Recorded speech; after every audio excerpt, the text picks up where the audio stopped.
thank you. I hope you can all hear me properly. Yep, this works, right?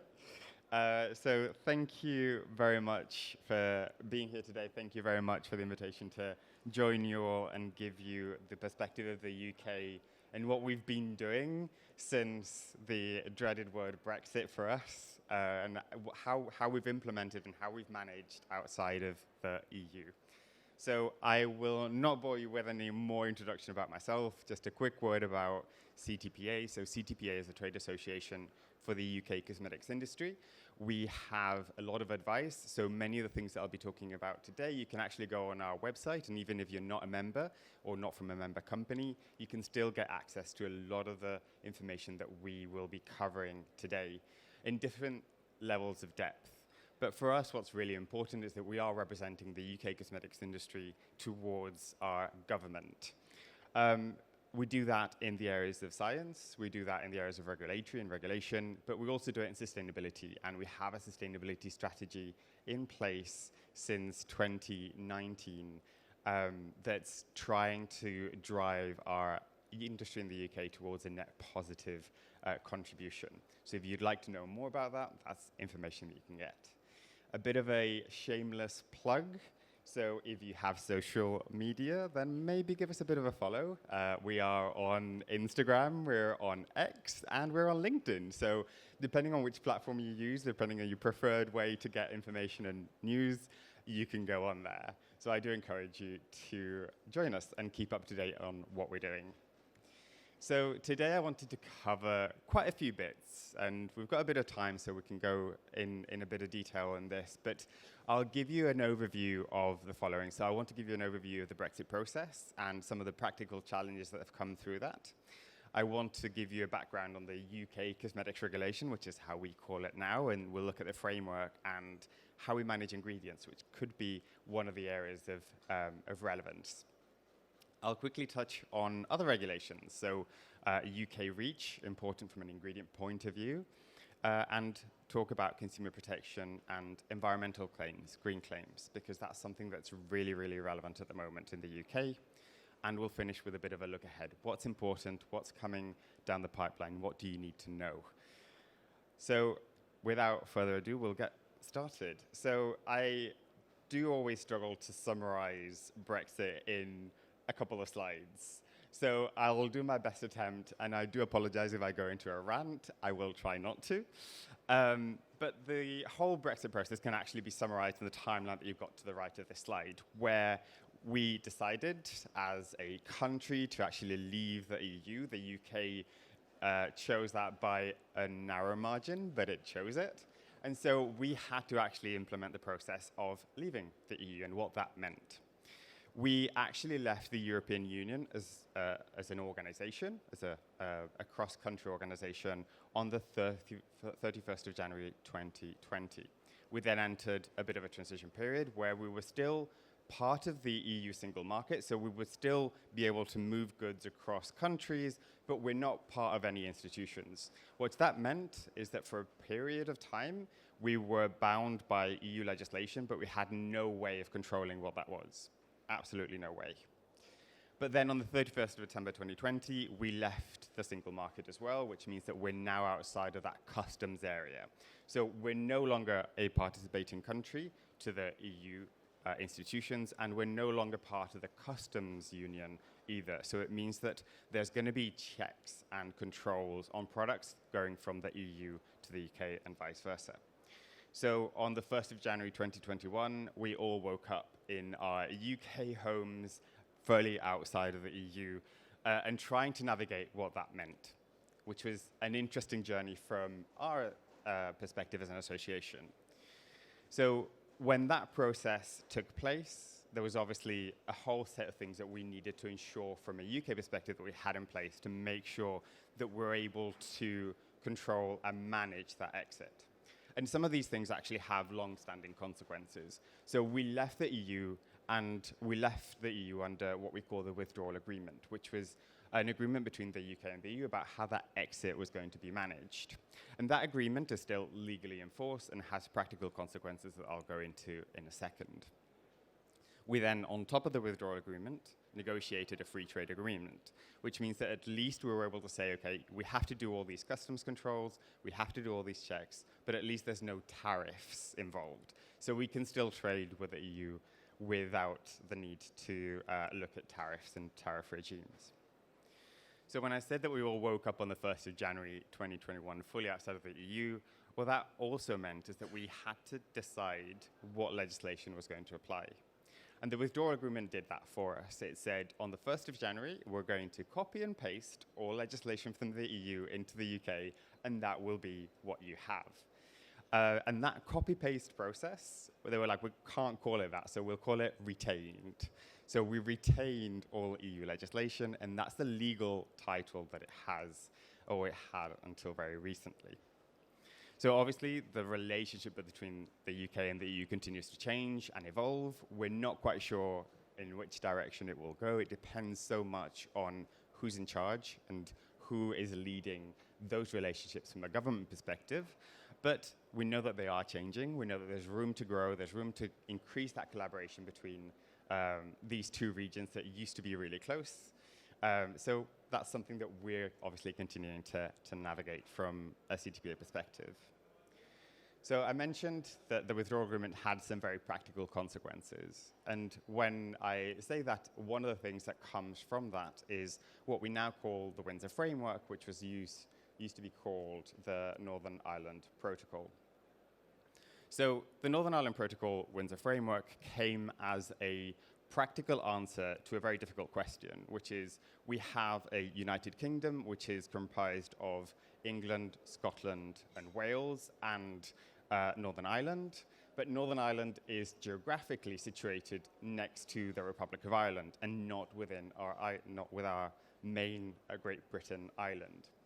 So the question is, where do you put your customs controls? Where do you put your border? Where do you put your checks? The solution that they come up with is, well, we'll put our checks on the sea front because that's the easiest way. It's easier to control a port than it is to control a land frontier. And so in the withdrawal agreement, what was decided is that Northern Ireland is still part of the EU customs union. So Great Britain is separate. We have separate legislation, but Northern Ireland continues to be bound by some of the EU regulations. So when we talk about the cosmetics regulation, the UK cosmetics regulation doesn't apply to all of the UK, it just applies to Great Britain. The EU cosmetics regulation continues to apply to Northern Ireland. So it is a bit of a tricky situation. What it means in practice is that if you want to sell your products across the whole of the UK, you're going to have to comply with the UK or GB cosmetics regulation and the EU cosmetics regulation. And in practice, it's actually relatively simple, and we'll go through the practicalities of what the framework is, but the reality is that we are bound, as the UK, by both the EU decisions and the UK-only decisions. And that applies to other frameworks as well, so we'll talk about REACH. EU REACH continues to apply in Northern Ireland as well. We don't apply the GB-specific legislation. So that double compliance is going to be really important if you think about the UK market. We can't think about it as one single regulatory framework. It's a combination of both. But with that, we can actually go into the UK cosmetics regulation. And so that kind of, oh yeah, absolutely, questions. I do not mind. Go for it, please.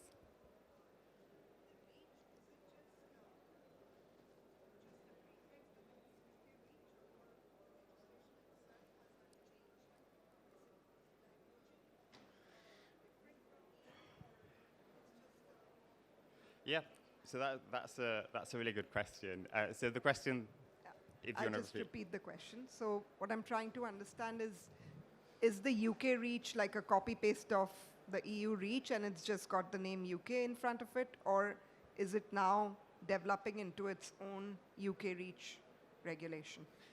So at the moment, it's a copy and paste, but I'll cover it in the later section. There's going to be significant changes to UK REACH, which means that there will be a big, big difference between EU REACH and UK REACH.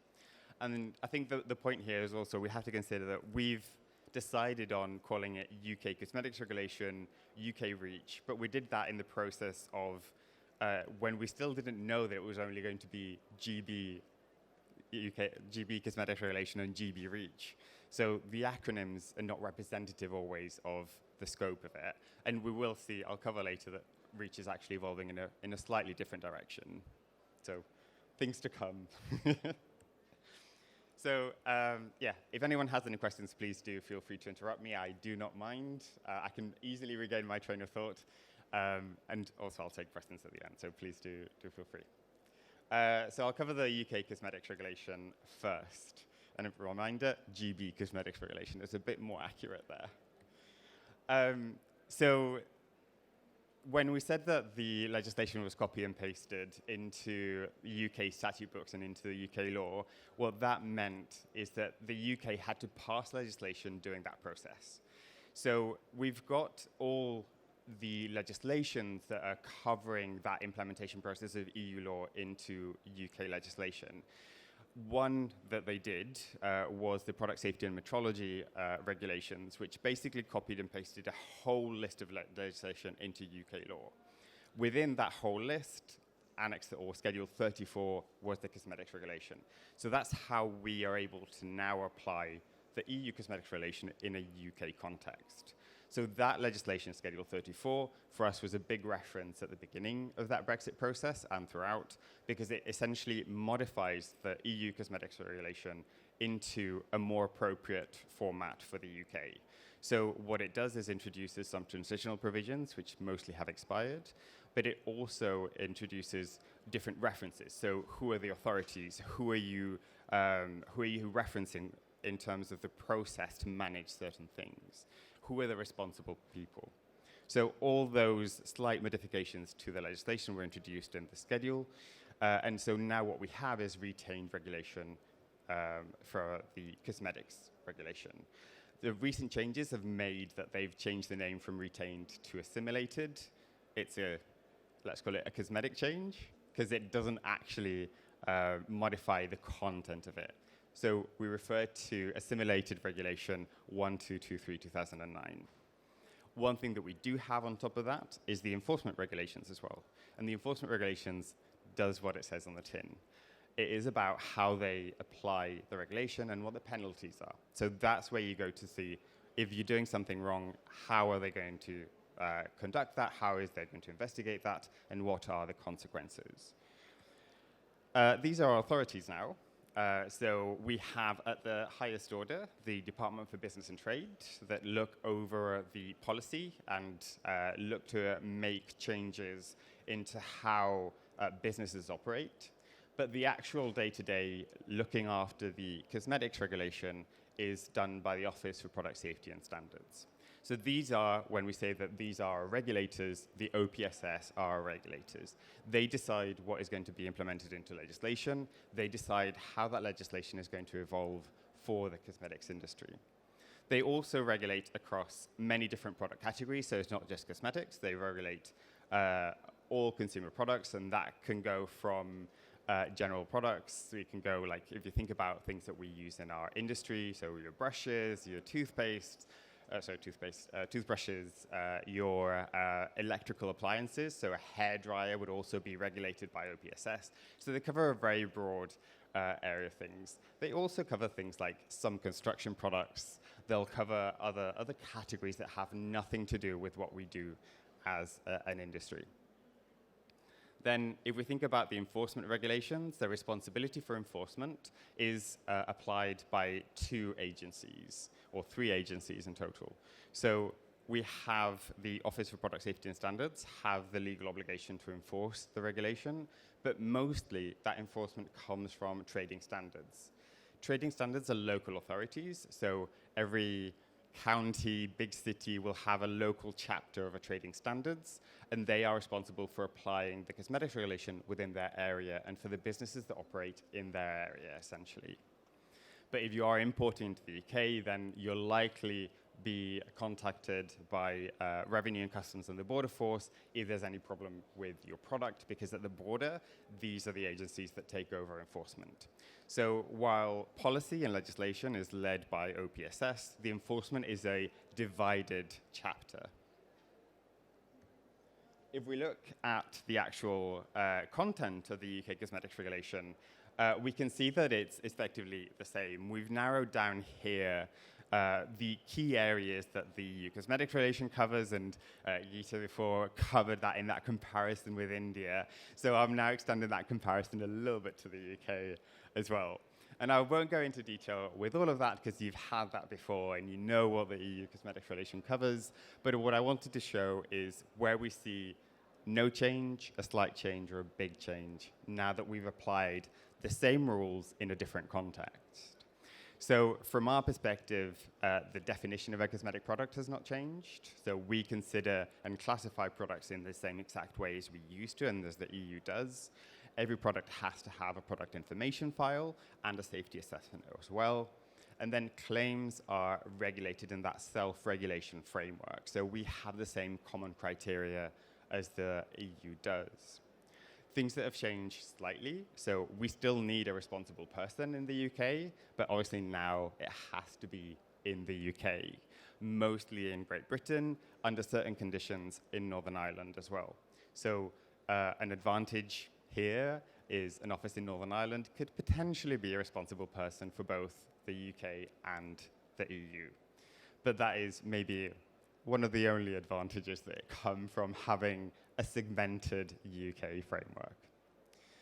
Cosmetic vigilance, the process is exactly the same. We also have to report serious undesirable effects. You also have to keep a list of your undesirable effects and keep record of those. The process has changed, so obviously you no longer report that to EU authorities. Now it is to OPSS that you have to do that reporting to. So a slight change there just from an operational perspective.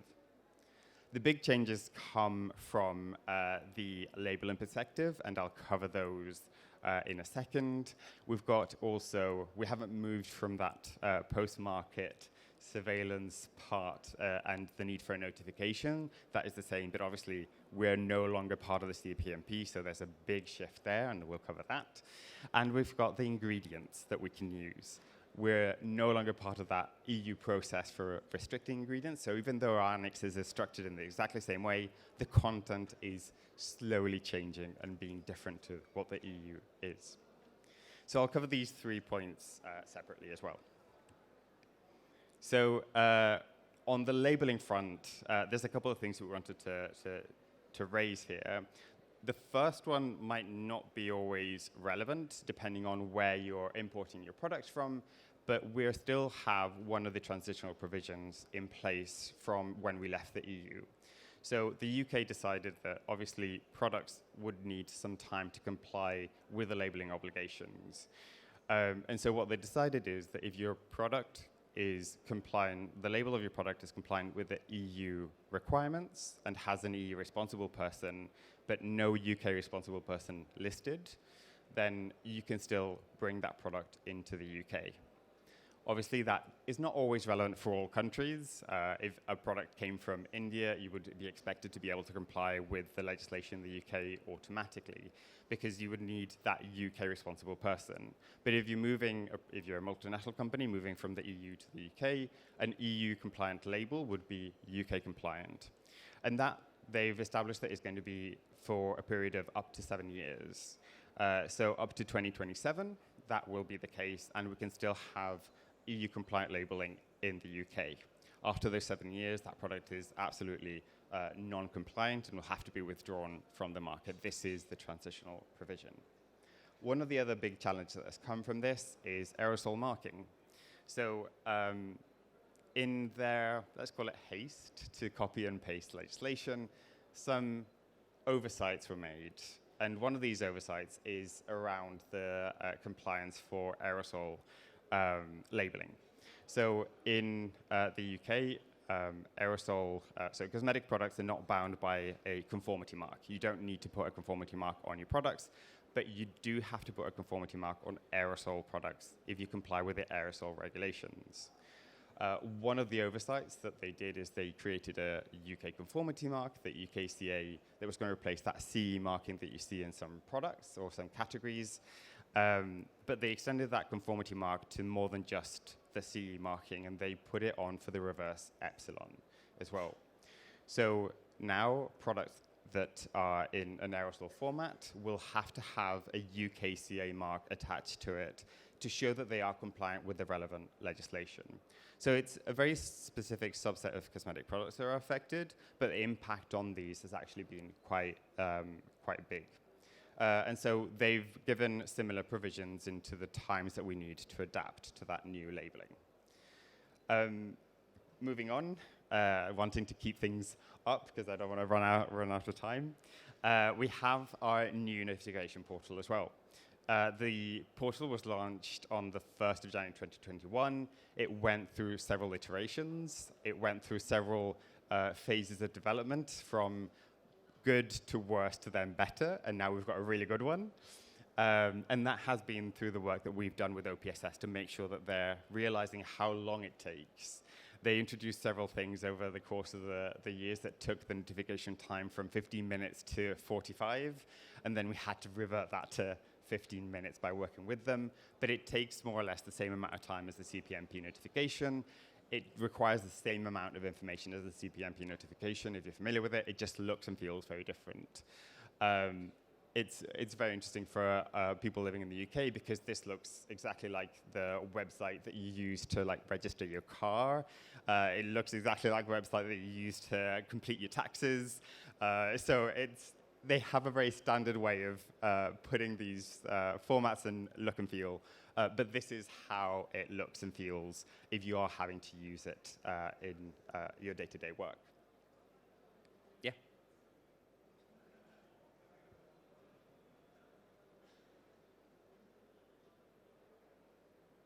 In the UK notification system, is there a use of a frame formula like in EU? And I think just for the audience, the frame formula does not give the exact percentage, but it's a blanket formula of a certain category. So if you want to register a fragrance, then you have so much percent alcohol, so much percent fragrance, and that makes your frame formula. Whereas India requires percentage-wise, like an exact percentage formula, no longer a range and everything. So yeah. what's UK? The UK accepts the three versions that we have in the CPMP as well. So you can provide a frame formulation code. So the frame formulation, as you've mentioned, where it says emollients up to X%, surfactants up to X%. You can provide a range formulation where you have the specific names but don't give the specific concentration. And then you can provide the specific list of ingredients that you've got in there. Yeah, that's one of the examples. So it's not the only way to input that information. There's other ways. So yeah, we have preserved the frame formulation. That example is a really good one because one of the changes that they did to provide, if you are providing an exact concentration, the change that they did is you had to add your ingredients one by one. And so that obviously takes a lot of time. Now we've got a bulk upload, but we still have frame formulation and ranged as well. What we don't have is a publicly available list of the frame formulations. So we still refer to the EU frame formulations, and one of these things that's technically it's a UK frame formulation, but we still refer to that document. So yeah, these things stay. But yeah, we've got the SCPN, as we call it, Submit Cosmetic Product Notification. One thing that you need in order to be able to register for this, you need a UK responsible person, name and address that you have to input into the system. The person creating the account on the SCPN needs a UK phone number, so they need, in theory, to be based in the UK. But once you've created the account, you can add team members into that don't have to be based in the UK. So a team member in India would still be able to access the SCPN, complete all the information, provide all that, and notify your product. The other area of the cosmetics regulation that we have to look at is ingredients. So obviously we have, as I mentioned before, we have retained the framework of the annexes. So our annexes are essentially the same buckets of ingredients that we have, but the way that ingredients are regulated in the UK is changing over time. And we've identified two types of changes here, and we talk about divergence when we think about the differences between the UK and the EU. So we identify passive divergence, which is when the EU continues to make decisions and continues to regulate ingredients in a way that we as the UK haven't done that yet. So Gita was saying before, from an India perspective, you're at 2021 annexes level. For us, it's not quite 2021, but there has been differences, and for some ingredients, we're not there yet. So I would probably say it's a bit more 2022, but we're not at the same speed that the EU is for some ingredients. And then we've identified active divergence, which is the possibility that we as the UK might take slightly different decisions on how these ingredients are regulated. And we have a process to do that now as well.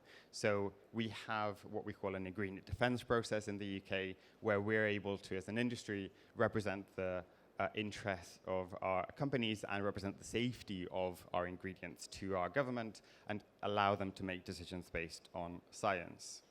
If you're interested to know what the differences in those ingredients are, we keep a regularly up-to-date list that is publicly available on our website. You might have to do a little bit of digging, but it is there, I promise. And you can go in there and we update that quarterly, so you'll have an up-to-date list of what exactly is restricted in the UK that isn't in the EU, or vice versa, what is restricted in the EU that we haven't even got to yet in the UK. I talked about the process of ingredient defense.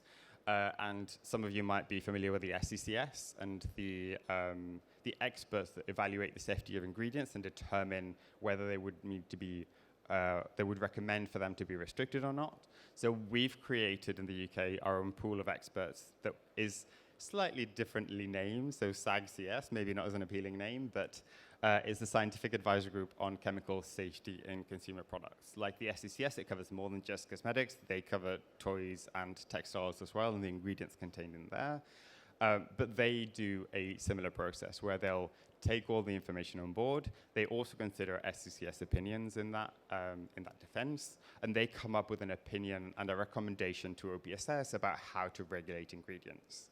Those opinions are publicly available, so you can go in, you can check them, and you can access them on the UK government website, so you can understand where that reasoning or scientific reasoning for those restrictions are coming from.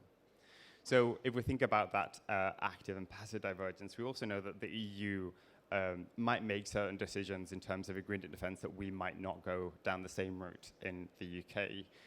So Birgit was saying, about all the changes that are happening that are coming down the line, we might not always agree with those changes, and we might seek to restrict ingredients in a slightly different way. Some of those examples also have a bit of a cultural context. So one of the ingredients that is going down a possible EU restriction process is going to be an ingredient commonly found in self-tanning products. The EU is not necessarily a big market for these ingredients, and so the EU maybe hasn't decided that they want to defend the safety of that ingredient. If you've ever seen or if you've ever been to the UK, you probably know that self-tanning products are very, very popular. And so in the UK, we have decided that we will be defending the safety of that ingredient because it is relevant for us and for our industry. And so that's where the difference in ingredients can come from, is this practical aspect of what's important, what do we want to defend. So that has been everything that I want to kind of raise about the framework. To give you a bit of context and a bit of an oversight of some things are the same, some things have changed slightly, and some things have changed a bit more dramatically. But overall, it is a very consistent framework with what you might know from an EU perspective.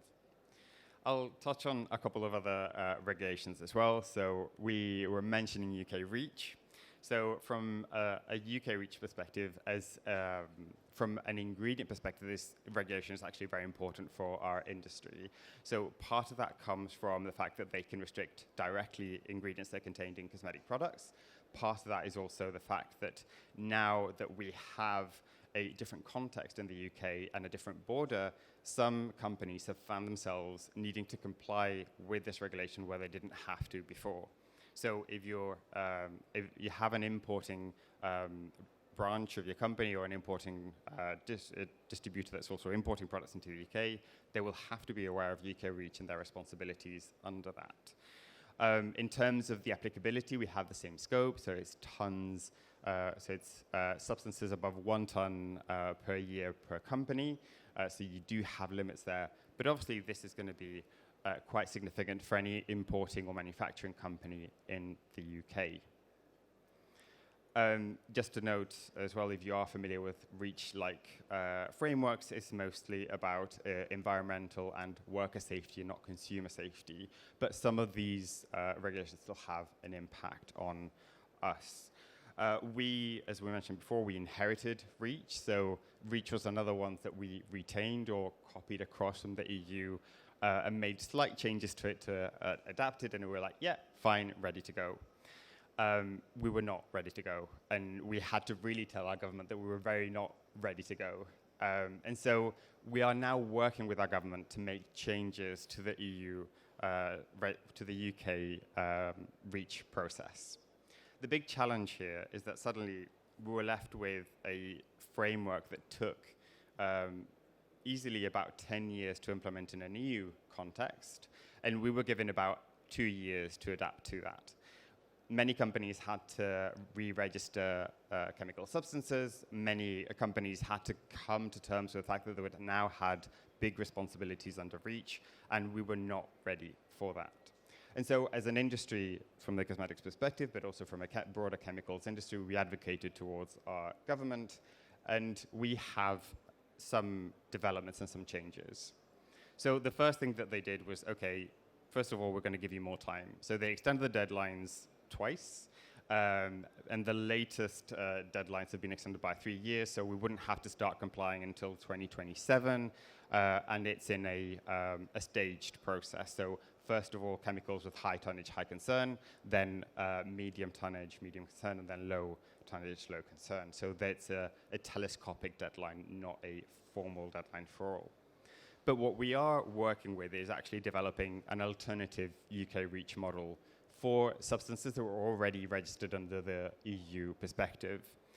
What that means is that from the needing to supply a full dossier on the safety of those substances for the environment and for worker safety, we're working with our UK government to develop a bit of a model that is centered on users and exposures. So that's informed much more about what are we actually importing to the UK, in what quantities, what are we exposing UK environment and UK workers to, and in what context, and what are the users of those substances downstream as well. So taking much more into account what we call downstream users, which would be your manufacturers, your retailers of these substances as well. So we're moving in a slightly different direction from a tick box, have you got your dossier, to let us know what you're importing, how you're importing it, and what you're using it for, so we can determine how important this is for us and how much information we need. So that process or that work is ongoing, and as CTPA from a cosmetics industry, we're inputting into that. But there's an expected consultation that will come out later this year. We're hoping not too far into the year, that will look into what that UK REACH model is. So can't say much more now, but we will see big changes in the chemicals legislation in the UK coming down the line this year. Another topic that I wanted to bring to the table is actually the environmental and green claims. So we regulate claims in very much the same way that we used to under the cosmetics regulation. We have Article 20 of the UK cosmetics regulation, and we also have the common criteria for cosmetic claims. But obviously environmental and green claims, what we call green claims, have come to the table as a big area for the industry in recent years, especially with all the developments happening, not just from an EU perspective, but from a UK perspective and from a consumer perception type of approach. And what we find in the UK is that green and environmental claims, while covered under our UK cosmetics regulation, are also covered under consumer protection legislation. And so we have the Competition and Markets Authority that looks on behalf of consumers and protects consumers from misleading claims and misleading advertising, have actually taken a strong stance with regards to environmental claims. We were probably one of the first countries in the world to have what we call the Green Claims Code, which is specific, I wouldn't call it legislation, but specific statutory guidance into how to make and what to say and not to say with regards to green claims. So what they did was take consumer protection legislation and decide this is how we're going to apply it to environmental claims, and they published that Green Claims Code in 2021. From a CDP perspective, we were lucky enough that we were able to input into that process and into the code.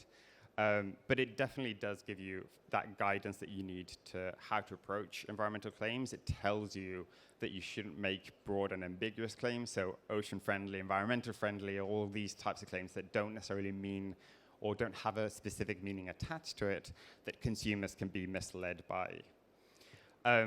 Some considerations that come from the Green Claims Code is that it affects not just how we communicate to consumers, but also how we communicate between businesses.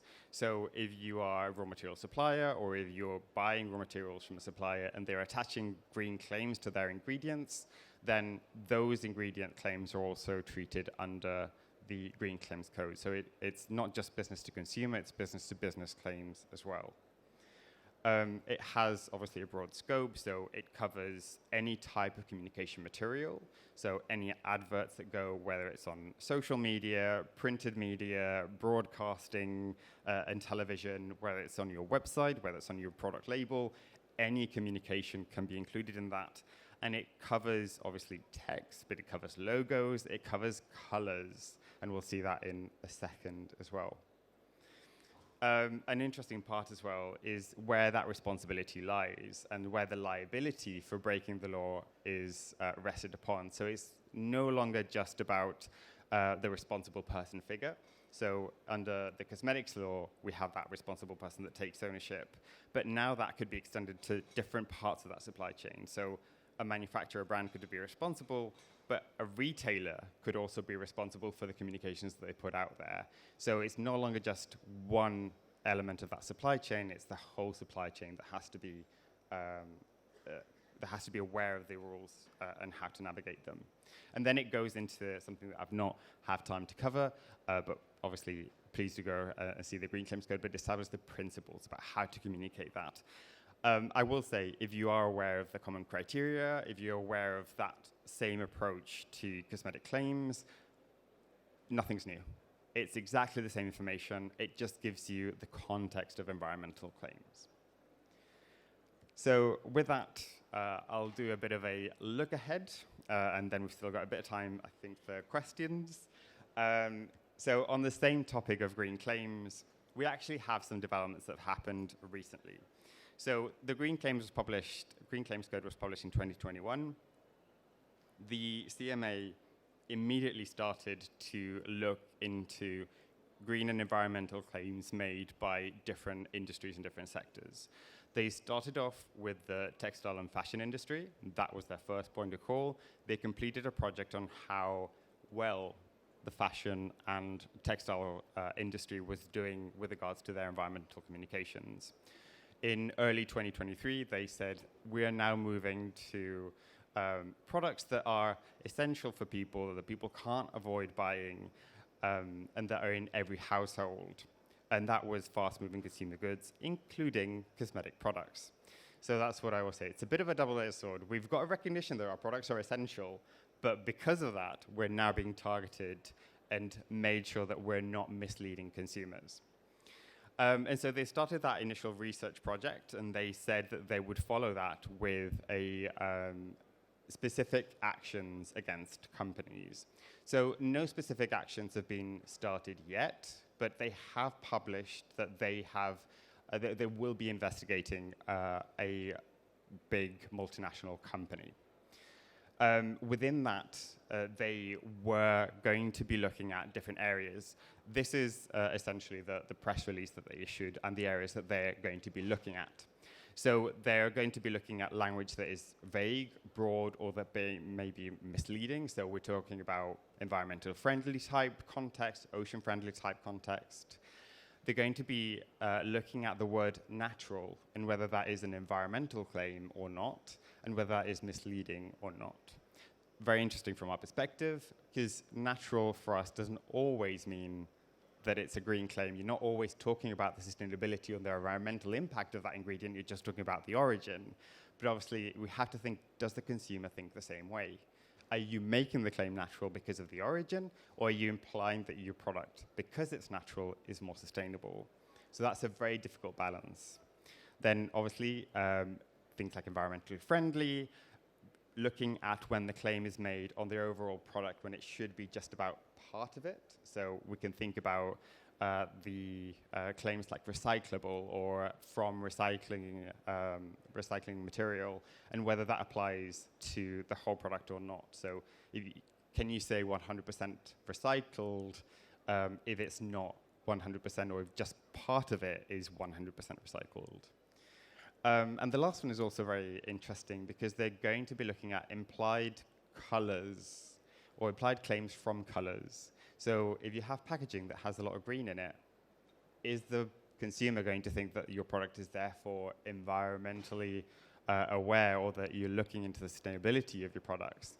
So it's going a lot further than, for a lot of the time, we are used to in those claims and implications. So they've launched their investigations, but we don't know exactly where that will end, and we'll have to wait for more information about how that will conclude. But it gives a good indication about what they're looking for and what they consider to be important. And strikingly for me, natural and then the use of colors, very interesting areas for us to look at as an industry. We talked about the UK cosmetics regulation, and there could be big changes to that in the future. The OPSS, our regulator, conducted a consultation last year looking into possibly changing the way that we regulate not just cosmetic products, but all product categories. And so they launched this consultation proposing a horizontal framework for consumer goods. So when I mentioned before, OPSS regulates brushes, it regulates construction products, it regulates vaping products, it regulates e-scooters. They are proposing a framework that will essentially legislate for safety across all these product categories in the same way. So looking at the characteristics of the product, looking at the hazard of the product to determine what your legal obligations and safety obligations are going to be. So this is a massive alarm bell, a massive threat. I've put it in a slightly pink, but that should be a very deep red sign of alarm that things could be very different in the UK in a few years. From a CTPA perspective, obviously we've advocated to retain and to maintain that UK cosmetics regulation and to make sure that we are communicating the need for sector-specific legislation, but we don't know yet how it's going to go.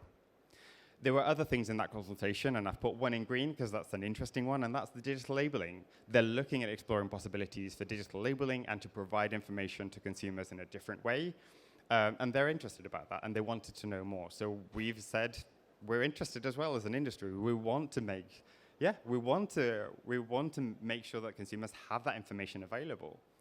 So so big changes could be happening down the line in the UK. So it's very much a watch this space. And the last one that I wanted to bring to the table, maybe a bit more relevant and topical, is the free trade agreements. So one thing that we've been involved in from a CTPA perspective is the negotiations that UK is doing to secure FTAs with different countries where we were under an EU FTA or we didn't have an FTA before. They started off being really ambitious. They wanted to get as many done as they could. They've relaxed a bit now, and they're going for quality over speed in their FTAs and their FTA negotiations.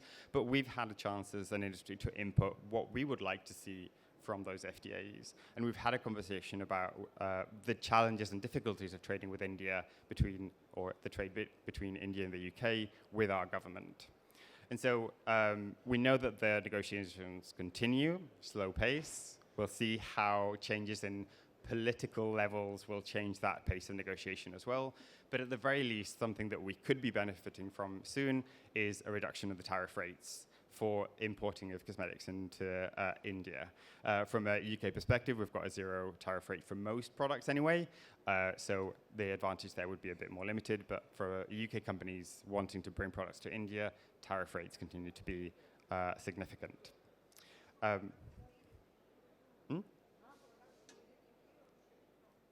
Main in UK, yeah, that would have to satisfy country of origin requirements. So that's my last slide on the updates. I've left here a list of the regulations if you're interested, and if you like the legislation text like I do. So you've got the vertical legislations, that's our core regulations, and then you've got the horizontal. So when I talked about consumer protection legislation and environmental claims, that's the one that you have to look for. And we've also put the applicability of it. Is it EU? Is it UK? Is it Northern Ireland?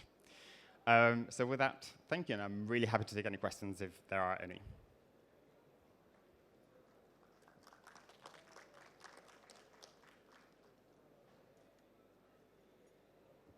No questions? I mean, really clear, but yeah, very good.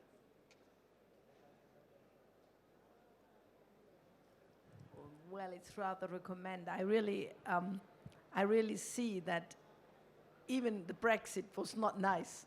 But that's my personal opinion. But I see that it gives some possibilities for the UK, because you can be quicker, like on labeling or so. And I really encourage people who want to sell products in the UK to become a member of CTPA now.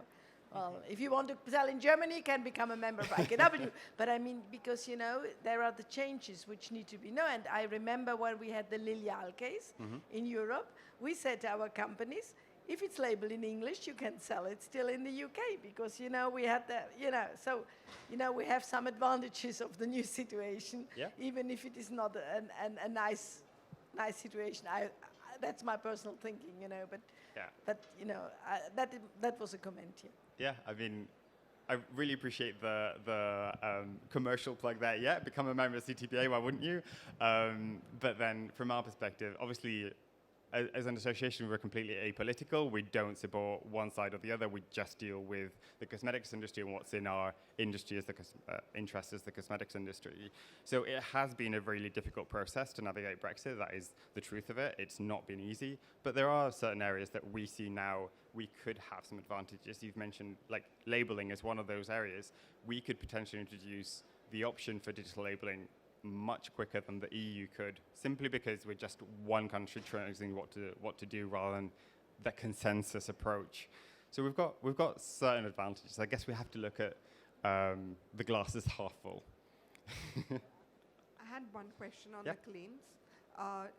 So CMA, is that the authority? Is it a self-regulation thing in UK, or that authority looks after claims or regulates claims? So it's a fragmented, it's also a bit of fragmented scenario in the UK with regards to, like, environmental claims and claims. So you mentioned before, I can't remember the acronym, but you mentioned before the ASA for the UK. So the ASA is still very much present, and they regulate claims made on advertising and broadcast. But the CMA and the ASA functions overlap. So what we find is the CMA is dealing with consumer protection, tends to have specific areas in which they become involved, and specific areas where they want to have a bit more of a voice and an impact.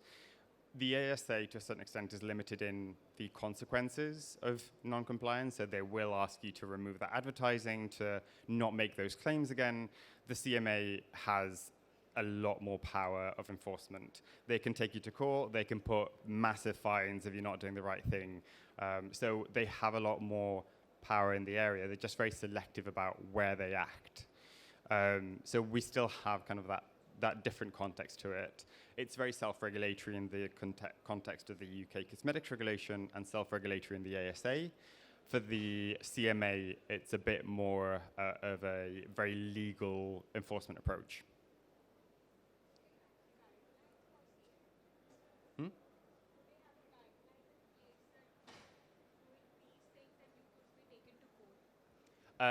So, like, enforcement guideline for the CMA. Yes. They have enforcement powers. So just like I said, the enforcement regulations for the cosmetics regulation, they have their own enforcement powers. So the penalties are detailed in legislation.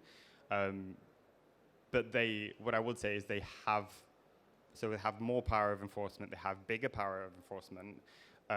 but they also use it. They use it a bit more as well. So they're actively there going after companies. Claims is not their main area. So what we see now in the project of green claims is a bit of a different approach to what they've done before. They tend to go for like mergers and acquisitions and like very other like more competition side of things. But they will get involved where they think that consumers need to be protected. Yeah, thank you. Thank you. Thank you, Nico, for that insightful presentation. Please allow me to give you a certificate of appreciation, please.